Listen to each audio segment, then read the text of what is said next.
जनपद मुजफ्फरनगर के चरथावल क्षेत्र के दूधली गांव में चकबंदी प्रक्रिया को लेकर विवाद गर्माता जा रहा है। तीसरे दिन भी किसान मजदूर संगठन के बैनर तले कुछ ग्रामीण कलेक्ट्रेट परिसर में धरने पर बैठे रहे, जबकि दर्जनों ग्रामीणों ने जिलाधिकारी कार्यालय पहुंचकर मुख्यमंत्री के नाम ज्ञापन सौंपते हुए चकबंदी को शीघ्र संपन्न करने की मांग की। ग्रामीणों का आरोप है कि ग्राम प्रधानी के भावी उम्मीदवार और उनके समर्थक कुछ स्वार्थी तत्वों के साथ मिलकर चकबंदी रुकवाने के प्रयास कर रहे हैं, जबकि लगभग 20 वर्षों से चल रही चकबंदी प्रक्रिया में 90% किसान संतुष्ट हैं। उन्होंने यह भी आरोप लगाया कि किसान मजदूर संगठन सरकार द्वारा चलाई जा रही योजनाओं को गलत ठहराकर किसानों को भ्रमित कर रहा है। गांव के नक्शा 23 में किसानों की आपत्तियों जैसे रकबे में कमी और कीमत को न निपटाए जाने पर ग्रामीण नाराज हैं। एसओसी और डीडीसी अधिकारियों से मुलाकात के बाद भी अभी तक समाधान नहीं हुआ है। किसान चाहते हैं कि नक्शा 23 को सभी आपत्तियों के निस्तारण के बाद ही जारी किया जाए, अन्यथा वे धरने पर अनवरत बैठेंगे। इसके अलावा किसानों ने एसीओ अजय कुमार आर्य पर आरोप लगाया कि उन्होंने कुछ ही किसानों के काम को सही किया और शेष किसानों को नुकसान पहुंचाया। उन्होंने प्रशासन से आग्रह किया है कि उनके खिलाफ विभागीय जांच और आय से अधिक संपत्ति की जांच कर कार्रवाई की जाए। ग्रामीणों का कहना है कि धरना केवल प्रशासनिक दबाव डालने के लिए नहीं, बल्कि किसानों के अधिकार सुरक्षित करने हेतु है। उन्होंने आशा जताई कि प्रशासन न्यायपूर्वक चकबंदी प्रक्रिया को शीघ्र पूरा कराएगा।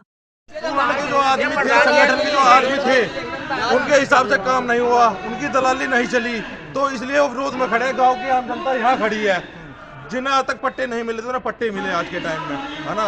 और जिनके लिए जमीन छूटनी थी, उनके लिए जमीन छूटी। और हर कोई आदमी ये चाह रहा है कि 20 साल से हमारे चकबंदी चल रही है, कि चकबंदी चले, जिन लोगों का गलत हुआ है उन लोगों का ठीक हो जाए।